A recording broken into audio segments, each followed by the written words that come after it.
Boa noite, meu nome é Milena. Meu grupo é formado por mim, pela Inara e pelo Fábio. Bom, estaremos falando um pouco sobre a espectroscopia no infravermelho. Bom, inicialmente trataremos um pouco do que é e como pode ser usada essa espectroscopia no infravermelho. Tá? Ela é um tipo de espectroscopia de absorção que usa a região do infravermelho do espectro eletromagnético. Como as demais técnicas espectroscópicas, ela pode ser usada para identificar um composto ou investigar a composição de uma amostra. Bom, essa espectroscopia, ela baseia-se no fato de que as ligações químicas das substâncias possuem frequência de vibrações específicas, as quais correspondem a níveis de energia da molécula. Esses são chamados de níveis vibracionais.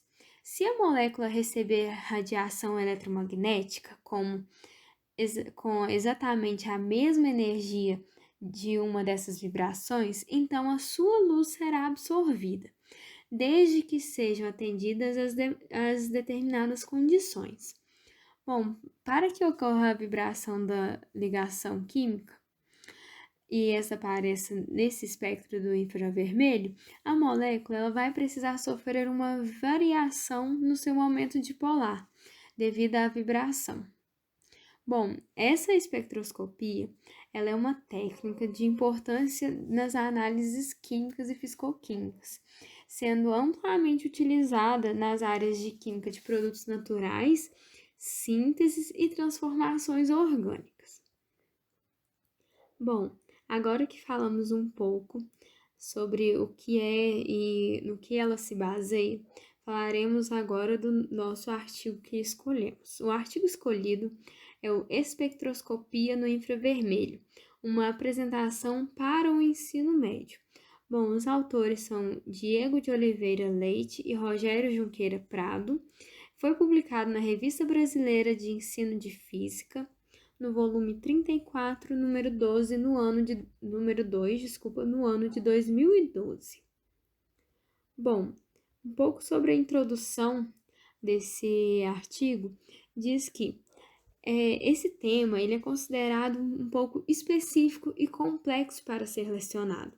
Então, é interessante que haja um interesse em abranger suas especificidades e levar ao aprofundamento conceitual. Por isso, é interessante demonstrar a importância dessas técnicas de forma geral. Além disso, é interessante abordar o tema ilustrando com experimentos e mesclando a linguagem entre a conceitual e a já conhecida para facilitar a compreensão. Tá? O trabalho ele busca demonstrar características principais da espectroscopia no infravermelho. Ele enfatiza a interação entre as ondas magnéticas na região do infravermelho e arranjos atômicos, e representando através de analogias com blocos, molas, ondas, cordas e outros objetos que facilitem a compreensão. Além disso, esse texto ainda dilui no caminho dele as curiosidades interessantes sobre como que essa espectroscopia no infravermelho ela pode ser utilizada por especialistas, né? Assim, permite associação entre a prática e a teoria. Bom, e para que serve a espectroscopia? Bom, há diversas maneiras de identificar um material, desde a mais rudimentar até a mais tecnologicamente avançada, né? As várias técnicas de espectroscopia existentes, elas podem ser utilizadas de inúmeras formas. Ela pode ser utilizada desde para identificar substâncias presentes numa cena de um filme, até mesmo determinar a concentração de substâncias em alimentos e medicamentos, permitindo o avanço no controle de qualidade desses produtos, além de melhor compreender as propriedades microbiológicas, que é fundamental para o nosso desenvolvimento, como a gente já sabe, e na produção de novos materiais, descobrindo sempre novos materiais, entre inúmeras outras utilidades. tá? Resumindo isso, ela pode ser usada para caracterização de materiais, ou seja, com ela pode ser possível obter informações sobre o tipo de ligação entre os átomos, a vizinhança atômica desses átomos e a ligação, a presença e a concentração de substâncias em amostras, entre outros, na escala atômica e molecular. A concentração dessas matérias, elas têm um significado especial, pois a gente sabe que trata de pequenas peças para formar todas as coisas, né? Que são os átomos e eles se arranjam entre si. Eu até coloquei aí uma imagem de um quebra-cabeça, né? Que cada peça tem seu lugar, tem sua característica e ela tem que estar corretamente encaixada para que o todo seja corretamente composto, né? Então, eu vou deixar agora para os meninos terminarem de falar um pouco mais sobre esse artigo que a gente escolheu. Bom, gente, meu nome é Inara e eu vou estar explicando para vocês conceitos sobre espectroscopia, alguns tópicos importantes. Então, aqui nessa parte do trabalho será falado sobre conceitos básicos em espectroscopias e alguns fenômenos de absorção e também alguma explicação da emissão de luz na espectroscopia. Então, eu vou começar falando sobre a aproximação de Born. Então, essa aproximação é conhecida como aproximação de Born, porque o movimento de translação ocorreu como um todo na molécula, não importando as posições relativas das partículas que as constituíam. Então, as distâncias intermoleculares e os ângulos entre as ligações, eles vibravam, enquanto a estrutura molecular como um todo gira. E esse movimento resultante dessa superposição e interação dos movimentos denominam-se rotavibração. E esse movimento, relativo de elétrons núcleo ocorre devido a ambos se moverem a algum referencial físico. E essa aproximação razoável, ela seria considerada que a cada movimento ao longo dos movimentos de rotovibracional, a distração eletrônica espacial instantaneamente se ajusta, e ocorre correspondentemente posições moleculares, de modo a manter sempre a mínima na energia molecular. Então, essa aproximação, ficou conhecida como a aproximação de Bohr. Intensidade da radiação. O que quer dizer isso? Foi definida, então, como intensidade da radiação, como a intensidade da radiação como a energia radiante que atravessa uma unidade de área ortogonal a direção de propagação da radiação por uma unidade de tempo. Sendo assim, a detecção e a medida dessas variações, elas são feitas e registradas por equipamentos denominados, então, espectrofotômetros, cujos registros são chamados de espectros e que serão estudados mais à frente. Sendo assim, vamos falar então sobre o primeiro espectro, que é no infravermelho. A espectroscopia de infravermelho, ela é uma técnica experimental, começou a ser utilizada na década de 40. É uma técnica experimental para obter espectros a partir de amostras em soluções ou no estado líquido, sólido ou até mesmo no gasoso. E o primeiro espectrômetro que eu vou falar aqui de infravermelho é o disperso, que fala sobre um instrumento, que ele faz a leitura através dos primos de materiais Um exemplo desses materiais é o cloreto de sódio, onde ele demonstra, né, aqui na figura a gente pode ver o caminho óptico de um espectrômetro, né, de infravermelho, que ele é utilizado como monocromador de grades. A sua dispersão ela vai ocorrer quando a queda de energia na fenda da entrada é colimada para a fenda de saída, onde se localiza o detector. Essa dispersão de espectro é verificada então através das fendas de saída por rotação adequada de um componente dentro do monocromador. E essas tais larguras das fendas de entrada e saída, elas podem ser variadas e programadas, né, por compensar qualquer variação de energia da fonte de energia com o número de ondas. E na ausência de uma amostra, esse detector, então, ele vai receber a radiação aproximadamente da constante de energia para o espectro que é digitalizado. Então, assim, o comprimento de onda dele vai ficar muito parecido com o começo. Então, vai dar zero, ou então muito perto de zero. Espectrômetros de infravermelho com transformada de Fourier. Esse espectro ele se baseia, né, na ideia de transferência de radiação entre dois feixes para produzir a interferograma. Esse último é um sinal, né, que é produzido como uma função de alterar o caminho óptico entre os dois feixes. Os dois domínios da distância e a frequência são interconvertíveis pelo método matemático de transformada de Fourier. Então, ele é um espectrômetro, né, de infravermelho que serão visualizados esquematicamente.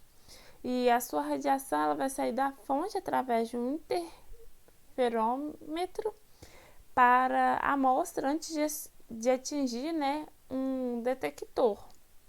Após, então, essa ampliação do sinal, em que as contribuições da alta frequência tenham sido eliminadas por um filtro, os dados eles vão ser convertidos para uma forma digital através de um conversor analógico digital e depois transferido então para o computador. Um interferômetro de Michelson. Esse interferômetro, né, ele é mais comum e ele é usado então na espectroscopia FTIR, que é um interferômetro de Michelson, no qual ele consiste em dois espelhos pelos perpendiculares, que são esses aqui, e um do qual possa viajar, né, na direção perpendicular para o plano. Em um filme semi-refletor, onde o divisor de feixe projeta aos planos em dois espelhos. Então, esse material do divisor de feixe é escolhido de acordo com a região examinada, né? E os materiais, tais como germânio ou óxido de ferro, são revestidos sobre os substratos de infravermelho transparentes, tais como brometo de potássio ou iodo de célio, para produzir feixes separados para regiões de infravermelho médio ou próximo. Os espelhos, né, eles são componentes que devem estar precisamente aliados e devem ser capazes de digitalizar duas distâncias de modo que diferentes dos caminhos correspondem a um valor conhecido. Uma série de fatores associados aos espelhos em movimento precisa ser considerado quando se avalia um espectro infravermelho, né? O interferograma é um sinal analógico de detector que deve ser digitalizado a fim de que a transformação de Fourier em um espelho convencional possa ser realizada. Existem duas fontes de erro na transformação de informação digitalizada sobre um interferograma em um espelho. Em primeiro lugar, a transformação ela vai ser realizada na prática, envolvendo uma fase de interferência.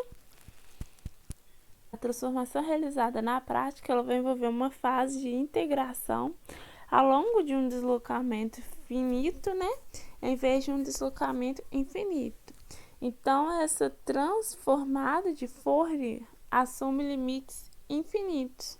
E a consequência dessas aproximações necessária é que formam uma linha aparentemente uma linha espacial, onde essa área da banda principal tem uma série positiva e uma série negativa de lóbulos laterais, ou cascos, como podem ser chamados, com amplitudes decrescentes. Os computadores. Então, os computadores, eles vão ser de suma importância na espectroscopia de infravermelho moderna, porque a sua execução tem funções importantes, Pois os espectros ele pode ser manipulados usando o computador, por exemplo, para adicionar a subtração dos espectros, ou mesmo na expansão de áreas do espectro de interesse. Ele também pode ser utilizado para verificar continuamente os espectros e a média ou adicionar os resultados em uma memória. Agora eu vou falar sobre os métodos de transmissão. Na espectroscopia de transmissão é o método mais antigo e simples do infravermelho. Essa técnica ela vai ser baseada na absorção da radiação de infravermelho em comprimentos de ondas específicos. Então, eu vou no espectrofotômetro, digito um comprimento de onda, coloco a minha solução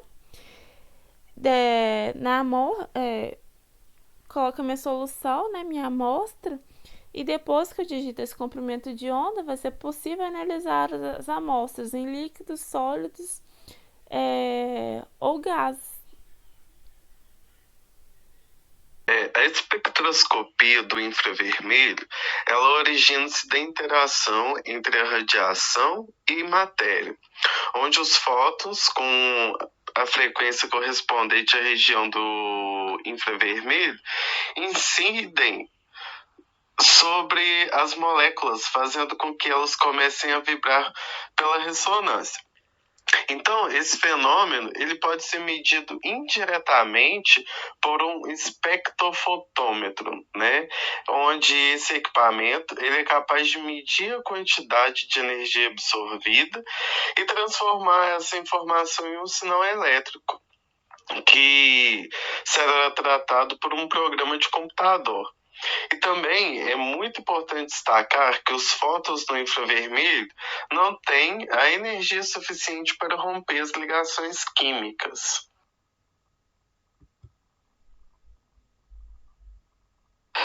A região do espectro eletromagnético correspondente ao infravermelho, ela pode ser subdividida em 3 faixas.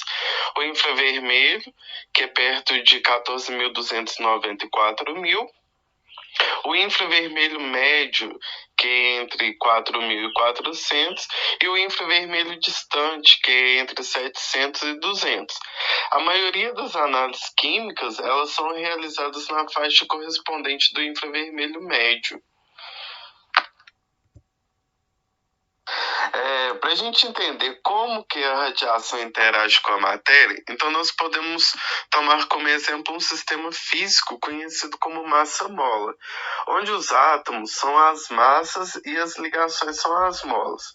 E cada mola possui uma constante elástica própria, assim como cada ligação química apresenta uma frequência natural de vibração, ou seja, análogo à constante elástica da mola. Se a energia do fóton estiver na mesma frequência, a mola começa a vibrar por ressonância, aumentando assim a sua amplitude de oscilação. E é justamente essa variação nos padrões vibracionais que são medidos pelo espectrômetro.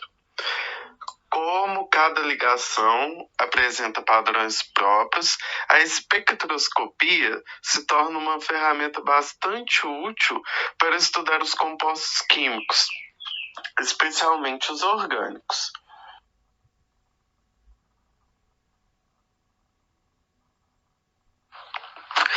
Aqui nós temos uma tabela onde são mostrados os diferentes tipos de ligações químicas e as suas respectivas regiões de vibração. Isso é, o número de onda no qual cada ligação vibra.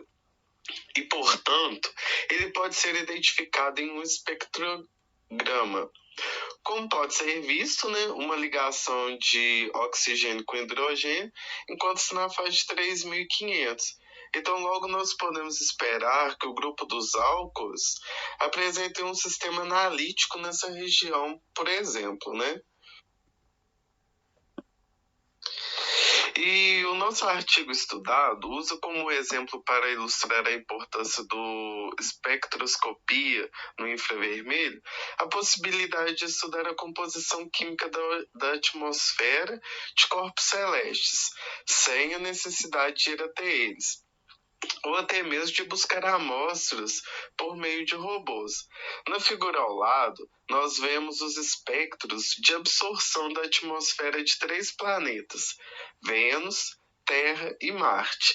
E nele nós podemos ver claramente a elevada concentração do dióxido de carbono.